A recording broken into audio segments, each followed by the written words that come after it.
Hello, this is Ruth Hollingshead, trustee for Site for Wight, welcoming you to this week's Talking News. Site for Wight Talking News for Friday the 21st of August 2020. This is Sharon reading an article from the Isle of Wight County Press titled "Will Island Pupils Be Left at Bus Stop?" The Isle of Wight Council says it's urgently looking at options for parents who are still unable to get their children to school because of County Hall cost-cutting measures. Councillor Paul Brading, who oversees children's services, has acknowledged there is an ongoing issue in some areas, despite the publication of new school routes this week. He said, "We are aware of small pockets of concern. We're now urgently looking into the options for this before making further announcements." Some families who had been paying to use school bus routes 318 and 405 have been left without transport to Medina, Carisbrooke and Christ the King colleges. Others travelling from Arreton, Alveston and Newchurch to Sandown have had their 309 route withdrawn and not replaced. Families who took the 311 from Chale and Knighton to Sandown remain cut off. People in Porchfield have no alternative service to Cowes. One Knighton mum said, "The south of the island seems to have been totally left out. I'm very disappointed that we're still in this situation. A rethink is needed immediately. Ironically, there is a bus for the island free school that goes through Knighton and Whitwell, and yet we are not in the catchment area." Southern Vectis manager Richard Tildesley told the County Press, "I think the people who have missed out are minimal. We have done the best we can with no funding from anyone to get us as many people shifted as possible. There are a couple of places where we don't have a bus. We have had to say, speak to the council. Hundreds of privileged seats were scrapped in a change of contract this year, paid for by parents. They were empty seats on council-run buses used by families whose children do not attend the school closest to their home. Those now unable to get to their old school buses are being told to use commercial routes instead, but Southern Vectis is running with reduced capacity because of the coronavirus. Parents are concerned that it could mean children will be left standing at the bus stop. The council warns on its website we're currently unsure if and how social distancing will continue from September. Please be aware the number of available seats may reduce depending on government guidance." Mr Tildesley said, "We're aware there were quite a number of people from the West Wight sending their children to Cowes Enterprise College. We've put this route on. If it wasn't there, they would have to take a bus before 7 a.m. There are enough people and it will never cover its costs." Councillor Brading said, "I was pleased with the Southern Vectis announcements following extensive discussions with my council officers. This resolves travel arrangements for the vast majority of island students. All children eligible for free home-to-school transport will be provided with a council-funded service from September." Southern Vectis is encouraging parents to email talktous@southernvectis.com with any problems. This is Chris reading an article from On the Wight with the headline, "Isle of Wight's Laurie Middleton voted the nation's tourism superstar." Congratulations to Hover Travel's Laurie Middleton. He's highly regarded by commuters as well as visitors to the Isle of Wight. Laurie Middleton won the public vote to become the nation's tourism superstar earlier this year, and Visit England recently organised a virtual awards event to recognise his outstanding achievement. Neil Chapman, Managing Director of Hover Travel, says, "Laurie's commitment to customer service is an example to us all, and he is frequently mentioned by name in the feedback we receive from our customers. Everyone at Hover Travel is delighted that he has now been recognised by the UK public." The current circumstances have made the normal awards ceremony impossible, so the virtual awards evening, with a mixture of live streaming and pre-recorded videos, provided the best opportunity for Laurie to be officially awarded. Hover Travel has also arranged for Laurie and a guest to visit the Rock Hotel in Gibraltar for a couple of days on an all-expenses-paid VIP trip.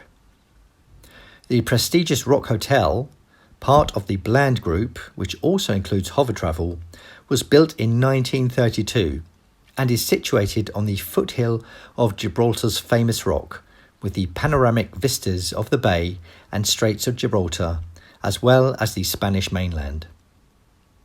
Will Miles, Managing Director of Visit Isle of Wight, says, "The Visit England / Mirror Tourism Superstar Award for Hover Travel's Laurie Middleton is well deserved, and it was absolutely clear from Laurie's acceptance at the Visit England Awards for Excellence why he was the front runner throughout the entire competition.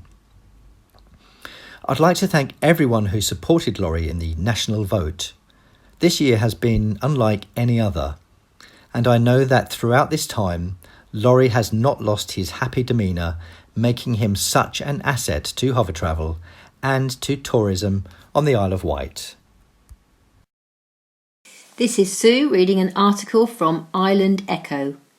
No Island Line trains for 3 months in early 2021, confirms South Western Railway. Island Line trains will not operate between the 4th of January and the 31st of March 2021 to allow for engineering works ahead of the introduction of new trains on the network, it has been announced. South Western Railway has confirmed that for almost 3 months, no trains will operate between Ryde Pierhead and Shanklin, whilst work is undertaken to transform the line, including the introduction of a new passing loop at Brading. During the service suspension, work will also be undertaken to improve the track, improve platform access and install new ticket machines. Rail replacement buses will be in operation, and a minibus will operate up and down Ryde Pier, which will be particularly important during the wet months. Alan Penlington, Customer Experience Director at South Western Railway, has said, "This is a very exciting project for Island Line and will transform travel on the Isle of Wight. Whilst this work will be disruptive, we will keep our customers moving with replacement buses. Upon completion of this critical work, we will be introducing the Class 484 trains into service, providing modern, spacious interiors, free on-board Wi-Fi, at seat charging points and dedicated wheelchair spaces. The new passing loop at Brading will also allow us to run a service at regular 30-minute intervals, providing better connection to ferries to the mainland. Calling the trains new may be a bit of a stretch as they are, technically, 42 years old. The 1978 former London District line stock has been completely overhauled by Vivarail and run on bogies from the 2000s. This is a stark contrast to the current trains being used on the Isle of Wight, which are older than some of the trains running on the Heritage Steam Railway. The new trains will provide more capacity, better accessibility, USB charging, passenger information systems and onboard Wi-Fi. They will also allow the guard to easily pass between carriages to collect fares. As photographed above, the new trains have been fitted with a snowplough to clear debris from the tracks. This is Howard reading an article from the Isle of Wight County Press about a new community library in Shanklin. Shanklin Town Council formally opened their new community library at a special ceremony last Saturday, that's the 15th of August, with the island's Lord Lieutenant Susie Sheldon cutting the ribbon, supported by High Sheriff Caroline Peel and Town Mayor Steve Knight. The opening, delayed due to the lockdown since March, follows years of planning and considerable fundraising by the volunteers and the Town Council. The library, relocated from the previous Victoria Avenue site, includes computers, a children's area, and a range of local and tourist information reflecting its new central home. Mayor Steve Knight said, "We've been able to consolidate Falcon Cross Hall, the new community library, and state-of-the-art public toilets into one amenity with a new town office to follow, and we're grateful that the Lord Lieutenant and High Sheriff have been able to take part in the opening." The Lord Lieutenant officially unveiled the plans for the new 100,000-plus library in 2019, in her first official engagement, and has closely followed the development since. Mrs. Sheldon said, "In these difficult times, it's heartening to see projects like this coming forward within the guidance and enabling local communities to access quality services.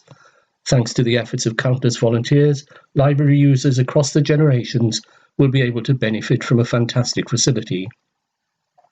Library volunteer coordinator Maria Darbon adds, "Although we were disappointed that we couldn't open as planned in late March this year with a visit from Prince Edward, we are grateful that Tim and Ben, our builders, went the extra mile to create a community resource for the benefit of current and future generations."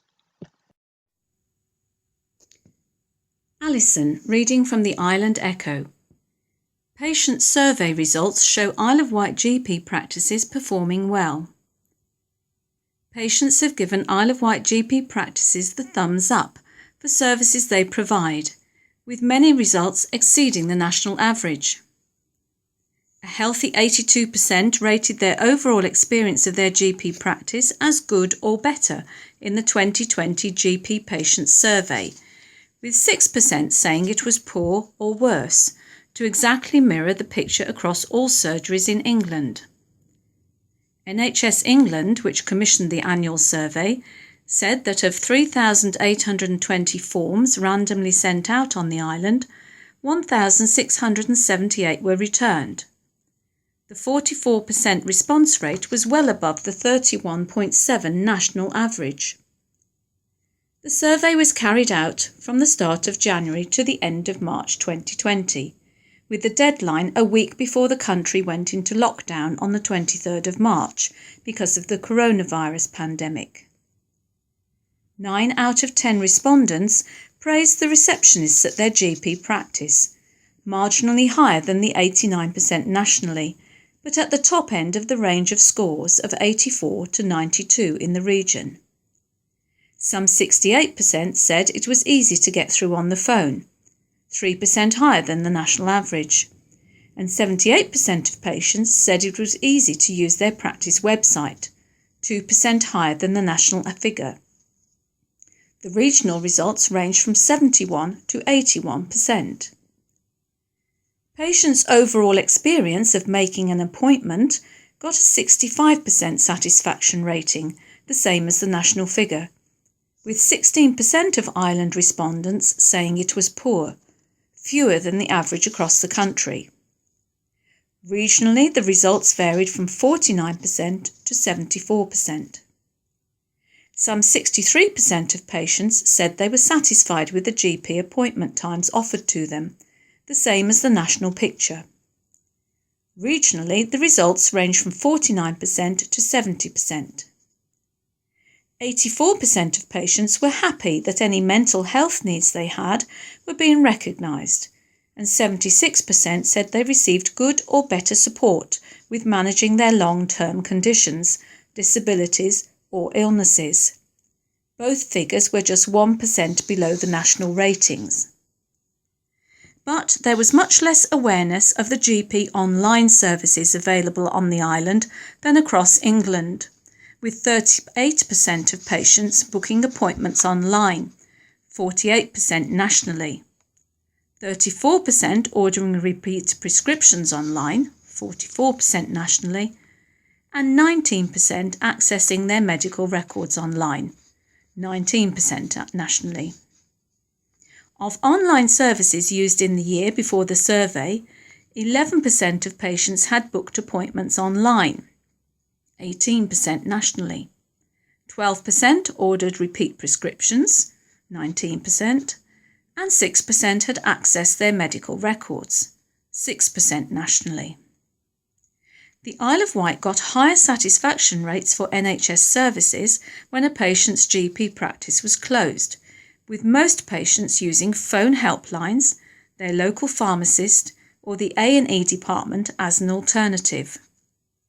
Some 66% described as good or better the time taken to receive care when their GP practice was closed, 3% higher than the English average.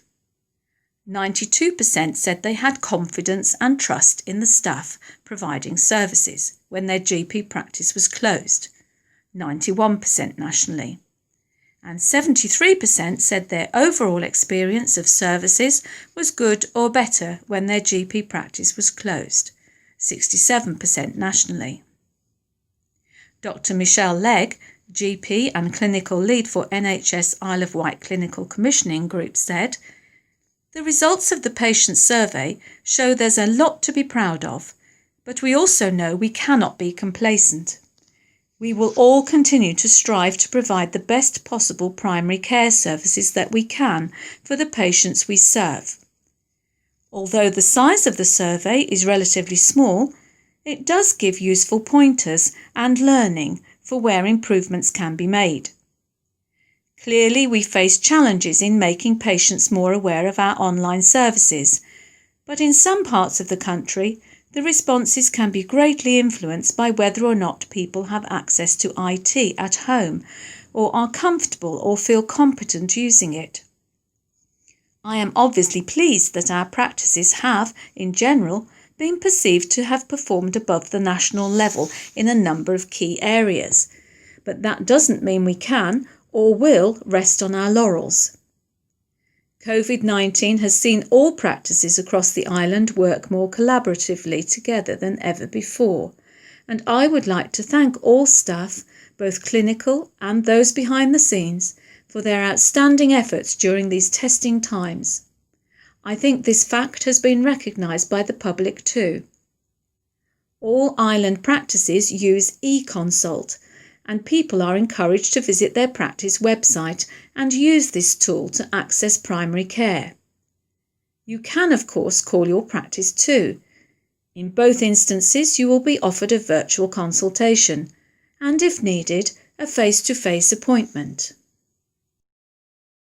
This is an article from the Isle of Wight County Press, read by Terry. Future of Cowes Harbour consultation suspended until 2021.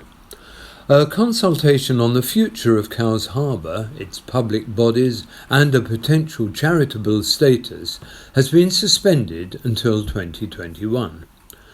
Earlier in the summer, Cowes Harbour Commission, known as CHC, launched a public consultation to get views on proposals which included the potential combining of CHC with Cowes Town Waterfront Trust and a possible application to the Charity Commission. Initial comments were submitted by August the 3rd, and CHC said it received a large amount of feedback, including requests for more information. At a board meeting of the CHC on August the 12th, Commissioners agreed to suspend further public consultation, which was set to run until October, to allow time for detailed consideration of the views already received. The CHC has now said Commissioners will review the suspended position in 2021 based on the situation at the time, with the possibility of restarting the public consultation. To view the original consultation process, you can follow the link to the CHC's website, Cowes Harbour Commission, all one word, all lowercase, .co.uk/consultation. This is an article from the Isle of Wight County Press. Down with the kids. Police car damaged by unruly bucks. Police have asked for witnesses to come forward after one of their cars was damaged on Tuesday when they parked in field on the outskirts of Newport. Returning to the vehicle, police were able to snap a photograph of two kids who had climbed on top of the automobile and shown little sign of fear when approached. Officers had attended the scene to assess colleagues from the Royal Navy explosive team after the discovery of an unexploded mortar from the Second World War. The cheeky bucks departed the scene shortly after police returned with their bad behaviour noted and mugshots splashed across social media. The photograph was of two goats. This is Chris reading an article from the Isle of Wight County Press entitled Second Wave of Sea Eagles Released. 7 more white-tailed eagles have been released on the island. The 5-year reintroduction programme is now in its 2nd year. Led by Forestry England and the Roy Dennis Wildlife Foundation, it aims to restore this lost species to the island and the south coast after an absence of 240 years. Over 5 years, up to 60 white-tailed eagles will be released with the aim of establishing an initial population of 6 to 8 breeding pairs on the island and along the mainland coast. The first 6 birds were released last year. It will take several years for the young birds to become established, and breeding is not expected to start until at least 2024. Each bird is fitted with a satellite tracker to enable the team to monitor and track their progress. Evidence from similar reintroductions suggests that the rate of survival to breeding age is around 40%, and 4 of the 6 birds released last year have survived and are doing well. As they mature, the released white-tailed eagles have, as expected, begun to explore widely. Their journeys have taken them across much of England as they explore and learn about the landscape for the first time. Between these explorations, the birds have regularly been seen fishing for grey mullet in the estuaries of the Solent and observed in the skies over the Isle of Wight. Bird enthusiasts and members of the public across the country have supported the project by reporting sightings of the eagles and sharing these via @SeagullEngland on social media. Roy Dennis, founder of the Roy Dennis Wildlife Foundation, said, "We are delighted we have been able to release this next group of birds this year as planned." Isle of Wight-based Steve Egerton-Reid, White-tailed Eagle Project Officer, Forestry England, said, "We are now a year on from the release of the first eagles, and it's very encouraging to see them doing well. We have been following their movement closely using the satellite monitoring, field visits, and reports from members of the public. It will be fascinating to see how the young birds released this summer explore and how they interact with the slightly older birds released in 2019. The Isle of Wight was chosen as the location to reintroduce the white-tailed eagles, also known as sea eagles, as it offers an ideal habitat for these coastal-loving birds with plentiful resources of food. It also offers a central position, allowing the birds to disperse and link with other populations in Scotland, Ireland, and on the continent. The project is also expected to make a significant contribution to the local economy. A similar scheme on the Isle of Mull was found to have boosted its local economy by up to £5 million a year. This is Howard reading an article from the Isle of Wight County Press on the new Test and Trace app. Simon Thompson is the Managing Director of the NHS Trace and Test app. Here he writes for countypress.co.uk about the benefits of the app. As an Isle of Wight resident, you will now have received a letter inviting you to be one of the first people in the country to download and use the new NHS Test and Trace app. Thousands of you have already installed the app on your phones. By doing so, you're not only helping to improve it ahead of the national rollout, but also helping to control the spread of coronavirus in your communities. I want to thank you all for your feedback and support in our mission so far, which has been second to none. You downloaded the first app in your thousands and provided us with valuable insight that we took forward. While the first version had its flaws, it's thanks to you that we have a new and improved version that will play a key role in our mission to beat this virus. If you haven't yet downloaded the app, I urge you to come on board. For those residents who haven't yet used the app, I wanted to take this opportunity to highlight the major differences between this app and the first version. This is so much more than just a contact tracing app. It has a range of features which will give you and your community maximum freedom at minimum risk. It uses the latest in security technology to ensure every app user is entirely anonymous and the only thing being tracked is the virus. It cannot track your whereabouts and it cannot tell anyone, and that includes the government, who or where you are. The app does not hold personal information about you, such as your name, address, or date of birth. Minister Matt Hancock is grateful for Islanders' support again. The new app has been built in partnership with some of the biggest companies and institutions from around the world. We've worked closely with Google, Apple, the Alan Turing Institute, and Oxford University, and the teams building similar apps in other countries, and that is why we're confident that the app works. The aim is to help you understand if you're at risk of infection so you can take action to protect yourself and your community. In doing so, it will help us to control the spread of coronavirus and help us all get back to the things we love. The app logs the time and distance you spent near to anyone, even if you don't know them, so it can alert you if that person later tests positive for COVID-19. It helps you to easily book a free test and get quickly the result. The app has a range of additional enhanced features that will help to reduce personal and public risks from COVID-19 as part of the end-to-end NHS test and trace service. An alert level on the app will let you know the level of coronavirus risk in your area. QR check-ins at local businesses will let you know whether you've visited a venue where you may have met someone who later tests positive for COVID-19. A new symptom checker will allow users to check if they have coronavirus symptoms and order a free test all in one place.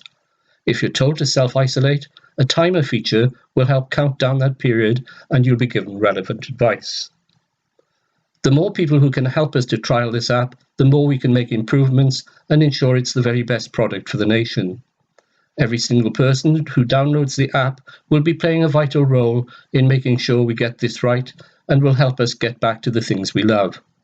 On behalf of the whole app team and test and trace service, I would like to thank the Isle of Wight residents for your support in this major public health response. Alison reading from the Island Echo. 23% rise in emergency food parcels distributed on the Isle of Wight. The Isle of Wight Food Bank provided 6,253 emergency food parcels to local people in the year leading to March 2020, with 2,421 going to children. The figures are a 23% increase on the previous financial year. With the unprecedented impact of coronavirus, the Isle of Wight Food Bank has experienced even greater levels of need as the pandemic continues to unfold. The Isle of Wight Food Bank believes the recent local increase is due to people struggling with low income and loss of work due to coronavirus. The food bank relies on the support of people across the Isle of Wight. It has asked anyone interested in supporting their work to either consider donating food or funds. The food bank is particularly in need of tinned potatoes, tinned carrots, tinned peas and tinned mixed vegetables. These can be dropped off at your local supermarket or at the headquarters in Love Lane, Cowes. Hannah King, food bank manager of the Isle of Wight Food Bank, said, "We're dedicated to ensuring that people on the Isle of Wight without enough money for food are able to access emergency support. We've been making big changes to the way we work to ensure we can continue to offer people who can't afford essentials the emergency help that is needed as safely as possible. But ultimately, no one on the Isle of Wight should need to use a food bank. 6,253 emergency food parcels to local people is 6,253 emergency food parcels too many. This isn't right and cannot continue. Our vital work in the community has only been possible in the last few months because of the incredible generosity shown by local people in donating food, time and funds. To everyone that has donated, thank you." This is Chris reading an article from the Isle of Wight County Press entitled 1,400 Sign Up for Probe into Floating Bridge. More than 1,400 people have signed a petition calling for an independent investigation into problems with the Cowes to East Cowes floating bridge. Calling the troubled chain ferry a significant burden, Those behind the petition want answers to questions about ongoing technical issues with the multi-million-pound vessel. They are also asking Isle of Wight council bosses to ensure the problems are not repeated. People commenting on the petition have called the floating bridge a farce and a laughingstock. The chain ferry is currently out of service until the end of August at the earliest. It developed a problem with its hydraulics after 2 weeks of maintenance, and it is unclear when it will be running again. The Isle of Wight Council has apologised and, in a statement released earlier this month, said, "By the end of August, we will know the cause, extent of the issue, date for completion of the works and return to service." The Isle of Wight Council apologises for any inconvenience caused by this ongoing disruption to the service. The suspension of the Medina crossing has led to pressure on the roads between Cowes and East Cowes, including through St Mary's Junction, which is undergoing major transformation work. A pedestrian service is running, but only until 11 p.m.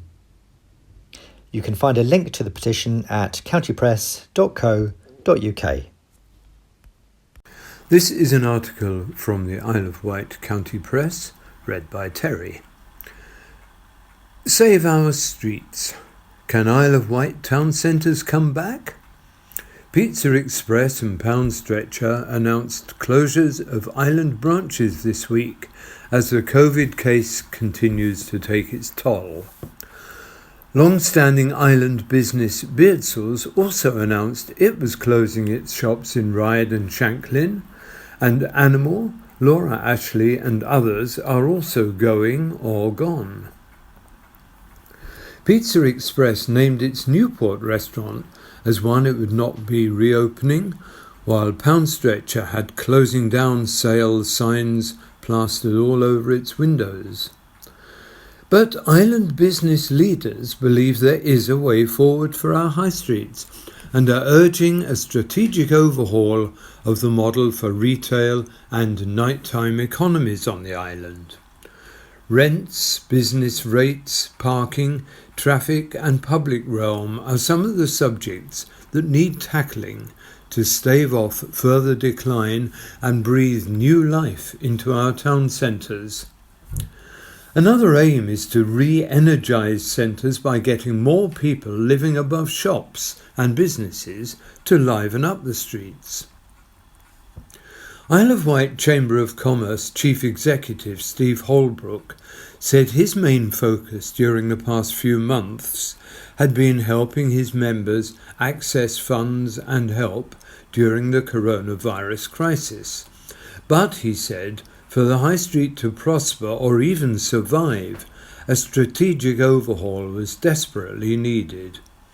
He said, "There are talks going on and have been for some time, but coronavirus has accelerated the problems, so we have to accelerate the response. One thing we need is to lobby for a change in business rates and rents. A lot of high street premises are owned by pension funds, and they want the rental income to keep their funds topped up." Julie Jones-Evans, Isle of Wight Council member for Newport Central and businesswoman in Newport and Sandown, said the Heritage Action Zone £1 million fund for Newport Town Centre announced last year would help. The key sites, including the corner plots that were Bright House and Phones for You, but are now empty, are two we are targeting to send a statement the High Street is still viable. If we can get those occupied again, things will look brighter. But without a good town centre environment, people will do more shopping online or go to Asda. Retail is the second biggest employer on the island, and we need to look after it. She called on the council to improve the shopping experience in Newport.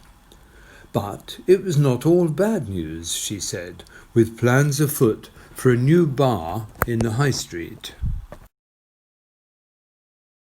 This is Chris reading from the Letters to the Editor page. Men on the Moon but not across River Medina. Mike Excel from East Cowes says, "Is it not about time that either a councillor or officer of the Isle of Wight Council stepped up and took responsibility for the farcical fiasco that has and still is being caused by a floating bridge which is not fit for purpose? Either the specification was wrong or the manufacturers were negligent, and we have a white elephant which is out of commission more than it is running. Money has been thrown at it, but that doesn't seem to improve the reliability.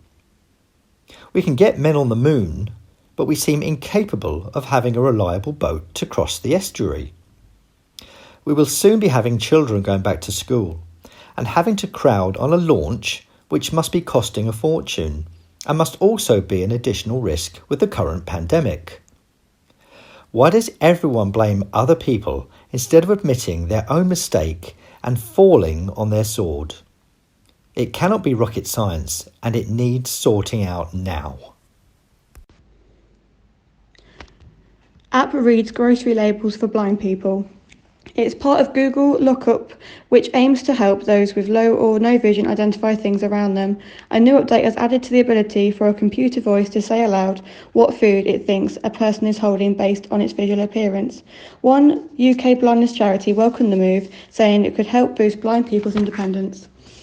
Many apps, such as a calorie tracker, have long used product barcodes to identify what you're eating.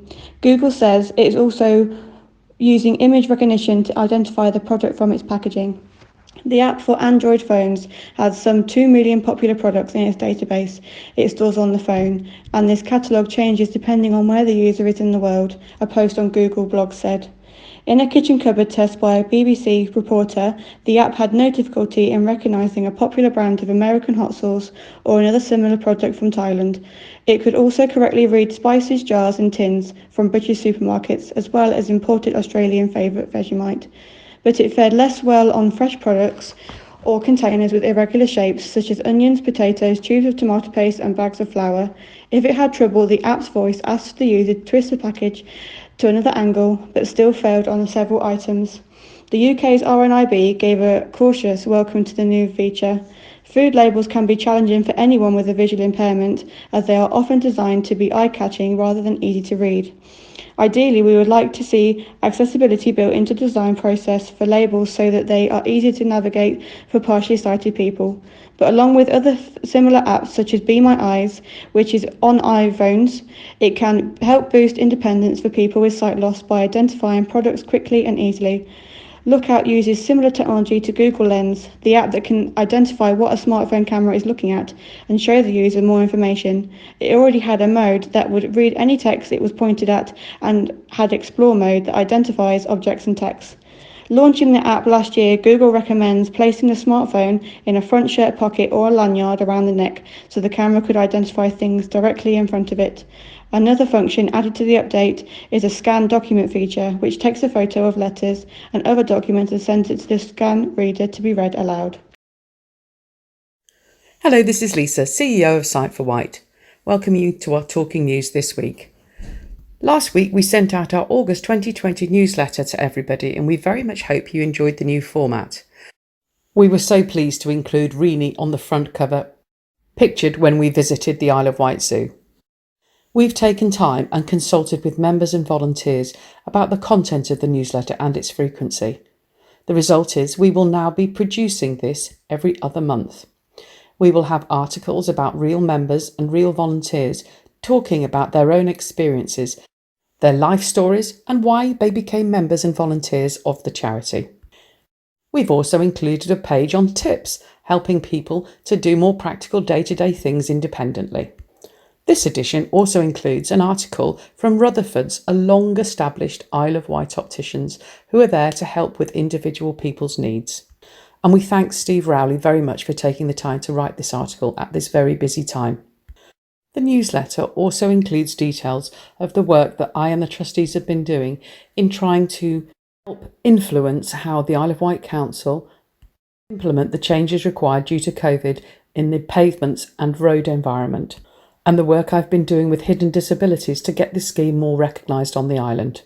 Finally, it gives details of the work that we've been doing with the police force nationally in order to help set up a new way for police officers to identify themselves to visually impaired people. We've received a lot of positive response to the new style of newsletter, and if you do have any feedback, it would be extremely welcome. So don't hesitate to call the office on 522205 or email me on ceo@iwsb.org.uk. That is ceo@iwsb.org.uk. Our next newsletter will be produced by the end of September, so if you have any articles you wish to include, or you have your volunteer or member story you'd like us to include, please do not hesitate to come to us and we can work together to produce this. A quick reminder that Dress for Less is open in Newport, and we have a full range of accessories and summer clothing available for you to buy. We also have an eBay shop, which can be found at www.ebay.co.uk/USR/site4Wight. Once again, that is www.ebay.co.uk/USR/site4Wight. I'm afraid that we do not have a date when we are allowed to reopen Millbrook House and restart activities yet. The government guidelines is clear. No more than 6 households should join in a meeting unless absolutely essential. And social activities, I'm afraid, are not deemed as absolutely essential.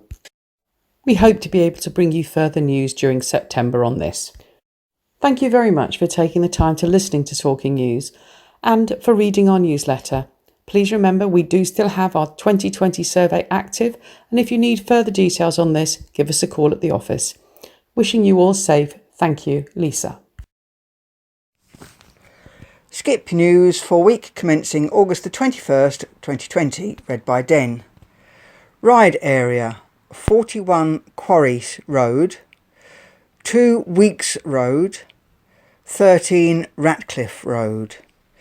The Bembridge area, 42 Foreland Road, 33 Lincoln Way, 26 Meadow Drive. East Cowes and Cowes area, 25 Arnold Road. Newport area, 17 New Street. Cowes area, 5 Bayview Road, Gurnard. Scaffolding News, Cowes area, 15 Market Hill.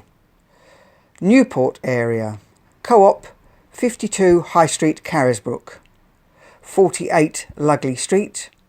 Santander, St James and Stroke Pyle Street, 10A Lugley Street.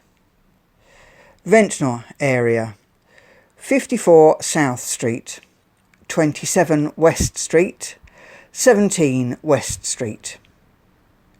Shanklin and Sandown area, 3 Downsview, Sandown.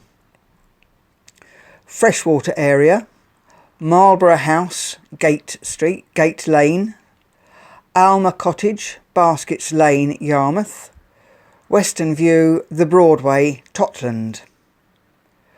Ride area, 33 Nelson Street, 62 High Street, Brading. Site4Wight would like to thank you for listening to this week's edition of the Talking News.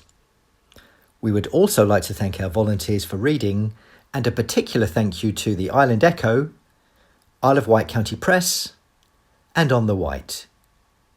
A special thank you must go to Vectis Radio, who has helped us get vital information to our members.